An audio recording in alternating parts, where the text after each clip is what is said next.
2주간의 미국 일정을 잘 마치고 돌아왔습니다.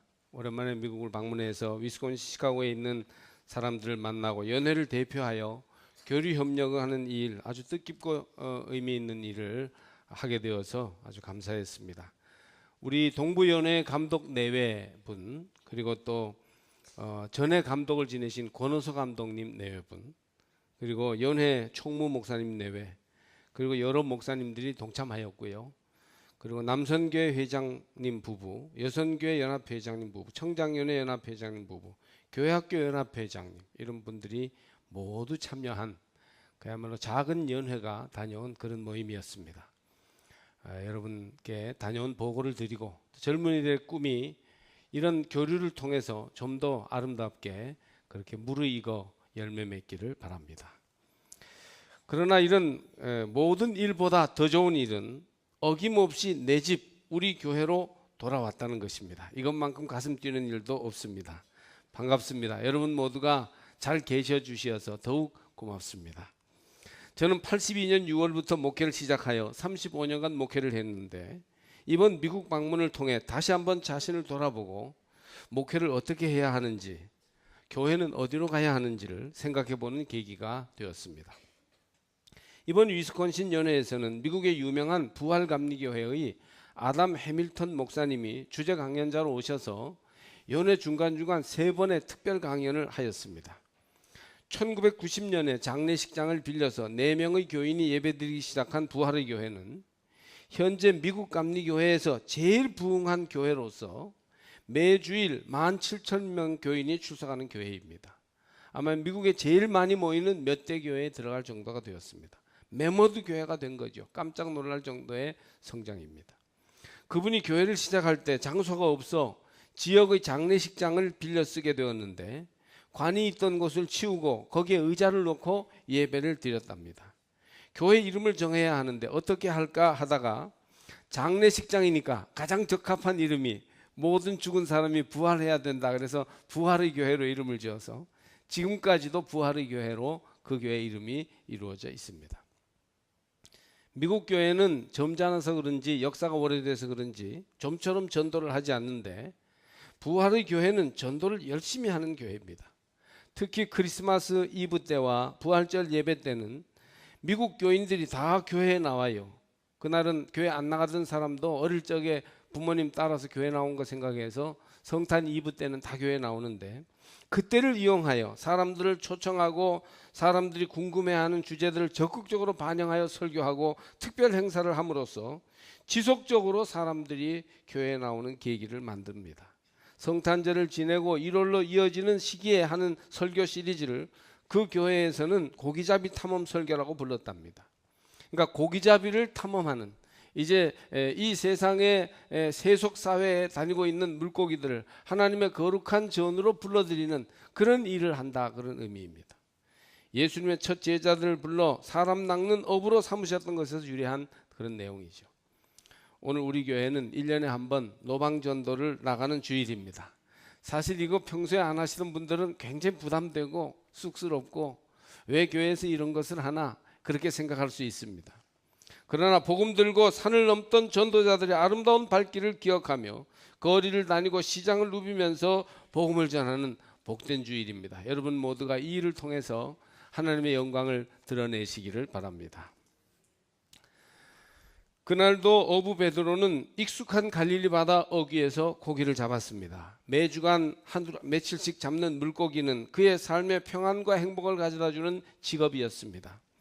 그런데 그날따라 밤새 고기를 잡았지만 허탕이었어요. 평생 거기서 고기를 잡았기 때문에 아주 어디에 고기가 많이 잡히는지, 어떤 날 어떤 변화가 일어나는지를 거의 꿰뚫고 알고 있는 베드로였건만, 이상하게도 그물을 내려도 고기가 잡히지 않았습니다. 새벽이 되자 이제 너무 피곤하고 그날은 고기가 잡히지 않는다고 생각하여 포기하여 그물을 거두고 있었습니다. 그때 주님이 시몬 베드로를 찾아온 것입니다. 물고기가 가득한 배를 꿈꾸고 밤새 그물을 내렸지만 절망에 빠졌던 그 아침에 이제 빈 그물을 거두면서 이번에는 허탕을 쳤구나 낙심하고 있는 그에게 주님이 찾아오셨습니다. 지금도 제2, 제3의 베드로가 자신의 경험과 지식에 갇힌 채 실망하여 앉아 있습니다. 그러나 여러분 놀랍지 않습니까? 그날 그물 가득 물고기를 잡아 배에 가득 싣고 돌아오는 기적이 일어났습니다. 여러분, 우리 교회가 물고기가 가득한 배같이 믿음의 사람들로 가득한 교회가 되기를 바라십니까? 예, 아멘을 해주시는군요. 제가 이번에 유명한 두 교회를 방문했는데 한 교회는 시카고의 무디 기념교회였어요. 무디 메모리얼 처치. 지은 지 100년이 거의 된 1924년에 지은 교회인데 3,500석인데 아주 엄청나게 넓었어요. 매주 2,000명이 모이는 교회랍니다. 크고 웅장하였고 오래된 교회여서 요즘처럼 이렇게 음향시설을 다 해놓을 상황이 아니기 때문에 음향을 고려해서 둥글게 이렇게 발코니를 길게 내서 이렇게 지은 교회인데, 제가 그래서 혹시나 해서 얘기를 해봤더니 제가 웬만큼 크게 얘기하면 저 끝까지 다 소리가 들릴 만큼 굉장히 큰 교회인데도 음향시설을 고려를 잘 한 것을 알 수 있었습니다. 또 윌로우 크릭 지역 교회를 방문했는데 체육관만 했어요. 8,000석이라는 게 굉장하더군요. 그래서 쫙 이렇게 메모드 교회입니다. 8,000석의 예배당과 교육관, 봉사관 등이 있는 큰 교회 캠퍼스예요. 그래서 교회 주차장만 얼마나 큰지 웬만한 대학 학교 운동장보다 더 컸습니다. 그 교회도 부하르 교회만큼 매주 15,000명 정도 모이는 교회였습니다. 윌로우 크릭 교회는 굉장히 유명한데 사실은 부하르 교회는 요즘 더 크게 부흥하는 교회였습니다. 굉장하더군요. 저는 그래서 우리도 이 삼척이라는 이런 것에 우리 스스로를 너무 가두지 말고 좀 꿈을 야무지게 꾸면서 좀 멋있는 교회, 하나님이 기뻐하시는 교회를 꿈꾸며 나가야 되겠다. 물고기가 가득 찬 교회, 그런 교회를 좀 꿈꿔야 되겠다, 그런 생각을 해보았습니다. 제가 그래서 여러분께 물어봤더니 아멘을 힘있게 해주셔서 고맙습니다. 여러분의 가정이 물고기가 가득한 배 같은 그런 가정이 되시기를 축복합니다. 믿음과 사랑은 물론이고 삶의 성공, 돈과 재산, 자녀들의 아름다운 발전까지 가득한 그런 가정이 되시기를 축복합니다. 여러분의 마음이 물고기가 가득한 배같이 되시기를 간절히 바랍니다. 예수님께서 주시는 기쁨과 평화가 가득한 마음이 돼야 하지 않겠습니까? 그래서 내 마음에 주님 주시는 평안과 은혜와 기쁨이 가득하다면 얼마나 아름답겠어요. 물고기가 가득한 배, 여기 누가복음 5장이 보여주는 시몬 베드로에게 있었던 기적이 오늘 앞으로 여러분에게도 일어나기를 바랍니다. 여기 물고기가 가득한 배의 역사가 오늘 우리에게도 일어날 줄로 믿습니다.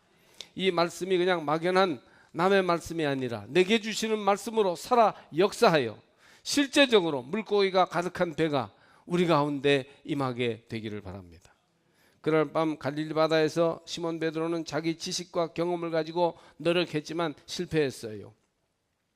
그러나 그 아침에 주님이 시몬의 배에 오르셨을 때 얘기가 달라졌습니다. 사람은 언제나 실패와 함께 성장해 갑니다. 우리는 성공보다는 실패를 많이 경험하며 좌절에서 벗어나지 못할 때가 많습니다. 그래서 좌절감이 우리의 삶의 가치관과 방향을 다른 데로 이끌어갈 때가 많아요. 그날 아침 그물을 깁고 있던 베드로처럼 말이죠. 삶의 좌절은 잘못된 생각을 낳고 좌절된 꿈은 책임을 회피하게 만들며 좌절하면 곤경을 남의 탓으로 돌리다가 결국 시야가 흐려지고 마는 겁니다. 주의 종들도 좌절할 때 낙심하였습니다. 엘리야 선지자는 정말 구약의 대선지자인데 이세벨이 죽이겠다고 위협하니까 피해서 광야로 도망하지 않습니까? 엘리야는 이세벨을 피해 스스로 광야로 들어가 하룻길쯤 가다가 깊은 좌절감에 사로잡혔어요. 하나님의 이름으로 갈멜산 위에서 위대한 승리를 이룬 것이 얼마 되지 않았는데 그가 하룻길 도망가고 나서 벌써 좌절한 것이에요. 그는 로뎀나무 그늘에 앉아서 죽기를 구하여 기도했습니다. 여호와여 넉넉하오니 지금 내 생명을 거두시옵소서. 나는 내 조상들보다 낫지 못하니이다. 열왕기상 19장 4절에 이런 기도가 있습니다. 18장에서 위대한 승리를 한 지 얼마 되지도 않아서 이 엘리야는 당장의 곤경 때문에 낙심하고 맙니다. 엘리야는 갈멜산에서 바알과 아세라 제사장 850명과 대결하여서 승리하지 않았습니까? 하나님께서 그에게 능력을 보이셔서 불이 하늘에서 내려와 제단을 살라버리고 도랑을 다 태우고 승리하게 하셨지 않았습니까? 그러나 어느 순간 인생의 좌절과 두려움에 사로잡히고 나니 가치관마저 흔들려 버립니다. 결국 엘리야는 하나님께서 주신 사명과 삶의 목적, 가야 할 방향을 모두 잃어버리고 요나처럼 회피하는 자가 되어버립니다. 백성들 때문에 자신이 죽게 되었다고 신세한탄하며 외톨이가 되어서 하나님 앞에 죽기를 구하는 처지에 빠지게 된 것입니다. 하나님은 이때 엘리야에게 찾아오십니다. 할렐루야. 하나님이 때로 낙심하고 좌절한 우리들에게도 찾아오시는 줄로 믿습니다. 바람 가운데 지진 가운데 계시지 않고 세미한 음성의 말씀 가운데 계시하심으로 엘리야를 새롭게 일으켜 주시지 않았습니까? 할렐루야. 낙심하여 빈 그물을 거두고 있는 베드로의 배에 예수님이 그날 아침 오르셔서 새로운 역사를 이루게 하시는 겁니다. 그러니 여러분, 내 마음속에 예수님이 계신지를 돌아보십시오. 우리 가정 안에 진정으로 예수님이 인생 배에 타고 계신지를 점검해 보시기 바랍니다. 우리 교회의 모든 사역과 우리 교회 가는 길에 예수님을 모시고 새 출발해야 할 것입니다. 예수께서 한 배에 오르시니 그 배는 시몬의 배라. 육지에서 조금 떼기를 청하시고 앉으사 배에서 무리를 가르치시더니 3절 말씀이에요. 무리가 얼마나 되었겠습니까? 아마 1, 20명도 안 되는 그런 사람이었을 것입니다.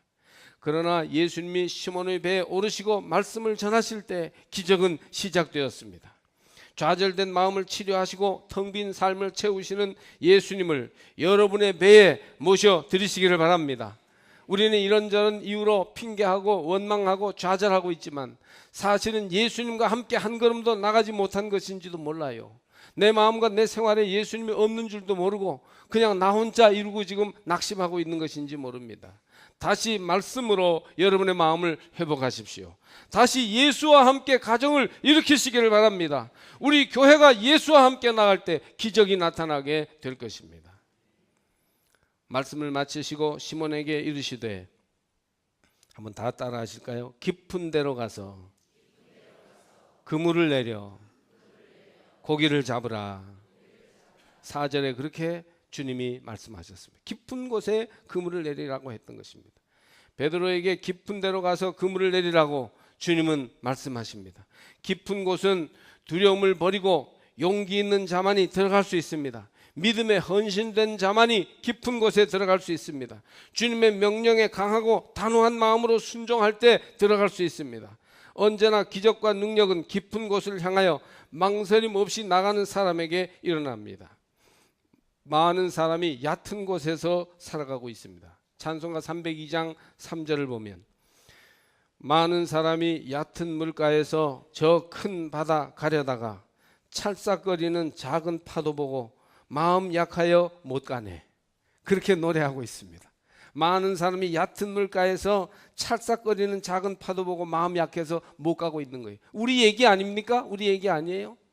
주님이 깊은 데로 가서 그물을 내리라고 지금도 우리에게 말씀하시는데 우린 얕은 물가에서 찰싹거리면서 마음 약해서 못 가고 있어요. 믿음으로 응답하지 못하고 있어요. 많은 사람이 안일과 당장의 편안함에 빠져 변화를 두려워하고 도전을 싫어하며 우리가 주님과 함께 할 때 할 수 있는 일을 외면하고 맙니다.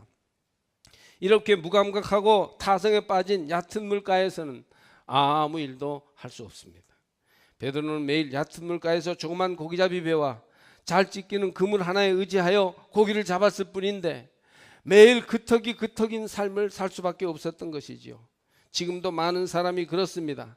자기 능력과 지위와 이웃을 의지하고 그동안의 삶의 타성에 매여서 거기에 머물러 있습니다. 특히 우리 영동 삼척 동해의 사람들이 좀 보수적인 경향, 뚜렷이 뭘 지키는 것도 없이 하던 대로 해오던 것을 지키면서 이런 경향이 많이 있는 것이에요. 사랑하는 성도 여러분, 깊은 데로 그물을 내리라는 주님의 음성을 잘 우리들의 삶에 적용해서 분별하여 들으시기 바랍니다. 주님은 베드로에게 도전하십니다. 변화를 요구하십니다. 깊은 데로 가서 그물을 내려라. 우리를 향해서도 명령하십니다. 깊은 데로 가서 그물을 내려라. 신앙적인 면에서도 좀 깊은 데로 들어와라. 왜 그렇게 얕은 물가에서 찰싹거리며 마음 약해서 주님 뜻대로 못 사느냐, 이렇게 말씀하고 계십니다. 주님 말씀대로 할 때 더 큰 세계, 더 깊은 바다를 볼 수 있는 영의 눈이 열릴 줄 믿습니다. 결단이 기적을 낳았습니다. 기적은 하늘에서 갑자기 떨어진 것이 아니고 마음과 생활의 작은 변화에서부터 시작된 것입니다. 베드로가 깊은 데로 그물을 내리는 데에서부터 물고기가 가득 찬 배의 역사가 나타나게 된 것입니다. 이번에 함께 갔던 어떤 목사님은 미국에서 목회를 한 적이 있는데, 미국에서 목회할 때 교인이 얼마 없고 빚까지 있는 아주 어려운 교회에 갔답니다. 모든 것이 안 된다, 안 된다, 안 된다의 사인이 보이는 그런 교회였습니다. 그러나 함께 기도하고 말씀에 의지하여 열심히 그물을 내릴 때, 그래서 낮에 기도하는 모임을 계속 유지하면서 강력한 기도의 역사가 일어날 때 성령이 막 역사하셔서 병도 낫고 기도 응답의 현상이 막 나타나면서 사람들 마음에 열정이 생기게 되었답니다. 그러자 사람이 먼저 늘어난 게 아니라 그 모여있던 몇몇 사람들이 먼저 헌신하고 변화된 삶을 살게 하셔서 먼저 빚을 갚을 수 있게 됐답니다. 교회가. 그러자 점점 사람도 늘어나서 몇 년 안에 교회 지을 것을 꿈꿀 수 있는 교회로 성장하게 되었습니다. 할렐루야. 은혜의 깊은 대로, 말씀의 깊은 대로, 기도의 깊은 대로, 예배의 깊은 대로 나가시기를 바랍니다. 여러분, 한 걸음 더 나가십시오. 좀 더 기도하시기 바랍니다. 예배 때 핑계만 있으면 자꾸 빠지고 그렇게 엉성하게 예배 드리지 말고 최선을 다해서 깊은 곳에서 주님을 만나시기를 바랍니다. 밤새 고기 잡았잖아. 이게 어디 한두 번 고기 잡던 것이야? 모르는 데가 없는 곳이잖아. 그런데 깊은 데로 가서 그물을 내린다고 돼? 아마도 얼마나 말하는 사람이 많았겠습니까? 그러나 베드로는 주님 말씀대로 깊은 데로 나갔던 것입니다. 전도의 깊은 데로, 봉사의 깊은 데로, 헌신의 깊은 데로 나아가시기를 바랍니다. 얕은 물가에서 언제까지 주저하고 있겠어요? 무리에게 말씀을 전하셨다고 한 것으로 보아서 그날 아침에도 여러 사람이 갈릴리 바다에서 예수님 말씀을 들었어요. 그런데 주님 말씀대로 깊은 데로 가서 그물을 내린 것은 베드로 하나였습니다. 깊은 데로 그물을 내릴 때 배에 물고기가 가득 차게 되었습니다. 얼마 후에 그들은 베드로의 배에 물고기가 가득한 것을 보았던 것이죠. 주님과 함께 하면 됩니다. 주의 말씀대로라면 우리 삶이 변화될 수 있을 것입니다. 우리는 하나님 살아계신 것을 의지하고 나아가 하나님의 능력을 보여주는 사람이 되라고 부름받은 것입니다. 그러므로 여러분, 주님과 함께 깊은 데로 결단하고 나가시는 성도들이 되기를 바랍니다. 이제 베드로는 이렇게 깊은 데로 가서 그물을 내리라는 주의 말씀대로 했는데, 말씀에 의지하여 그물을 내렸죠. 선생님, 우리들이 밤이 새도록 수고하였으되 잡은 것이 없지만 말씀에 의지하여 내가 그물을 내리리이다. 할렐루야. 5절 말씀이에요. 한번 따라해 보실까요? 말씀에 의지하여. 이게 아마 오늘 본문의 가장 중요한 대목이 아닐까 싶습니다. 말씀에 의지하여. 놀라운 말씀입니다. 우리들이 밤이 새도록 수고하였으되 잡은 것이 없지만 내가 할 수 있는 대로 제주껏 해보았습니다. 내 지식과 경험을 총동원하였습니다. 나의 인간적 성실함으로 노력했어요. 그러나 잡은 것은 없었어요. 이것이 인생입니다. 여러분, 여러분의 학식과 여러분의 경험과 여러분의 노력으로 성실하게 최선을 다해서 열심히 산다고 해서 인생이 다 보장되는 건 아니에요. 어쩌면 밤새도록 아무것도 잡지 못하고 허망한 아침에 그물을 깁고 있는 베드로와 같은 신세가 우리들의 것이 될 수 있습니다.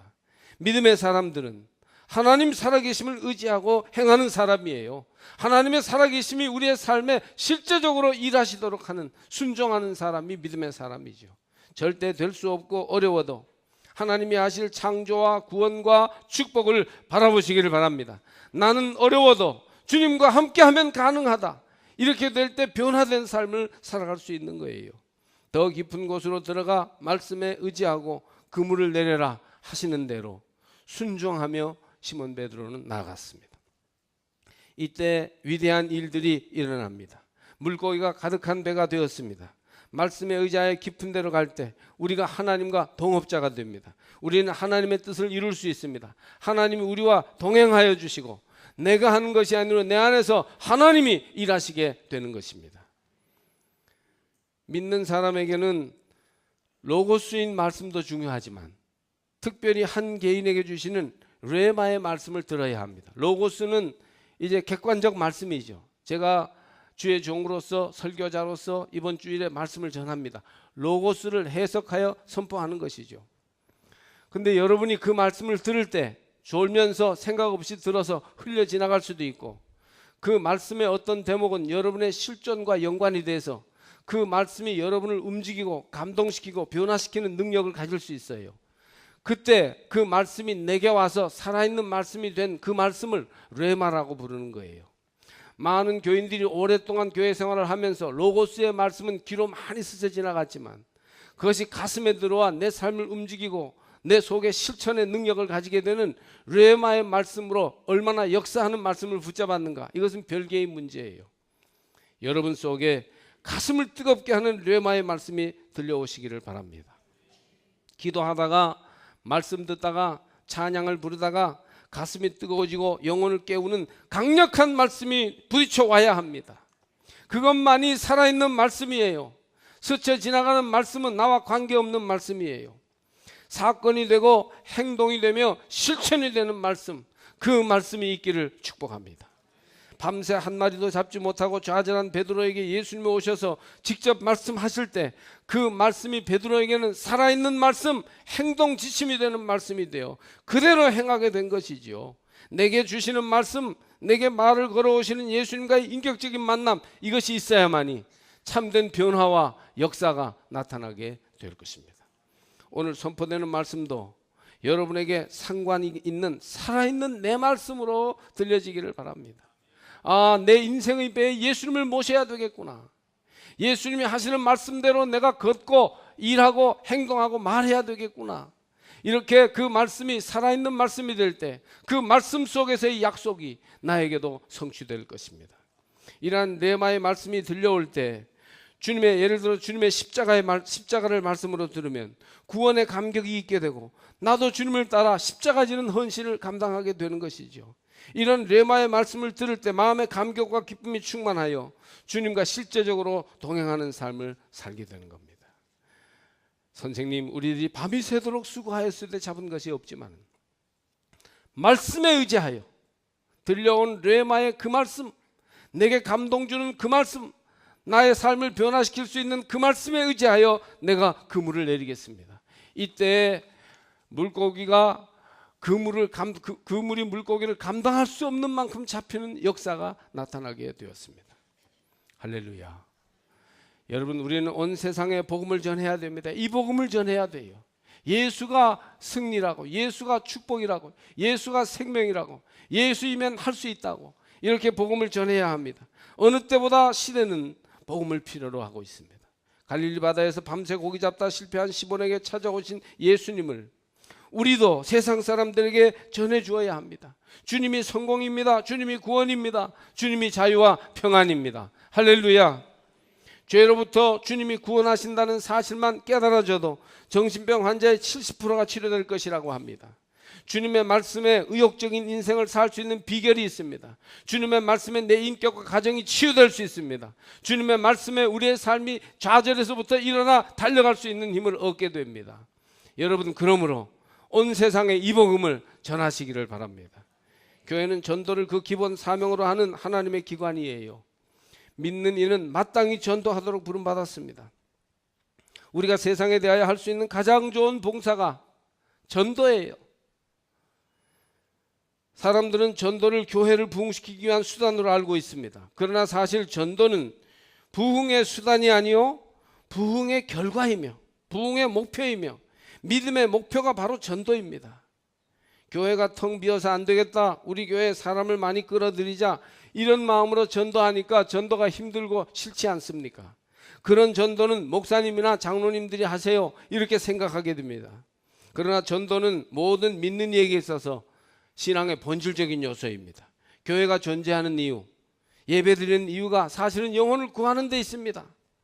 우리는 삼척 동해의 15만, 17만 사람들에게 복음을 전해줄 책임을 가지고 있어요. 전도는 믿음의 본질이요 성도의 존재 이유입니다. 여러분, 우리가 자식을 잃어버렸다고 생각해 보세요. 아이의 아버지가 집에 들어와서 보니 아이의 방이 텅 비어서 못 쓰겠다. 그래서 아이의 방을 채우려고 아이를 찾겠습니까?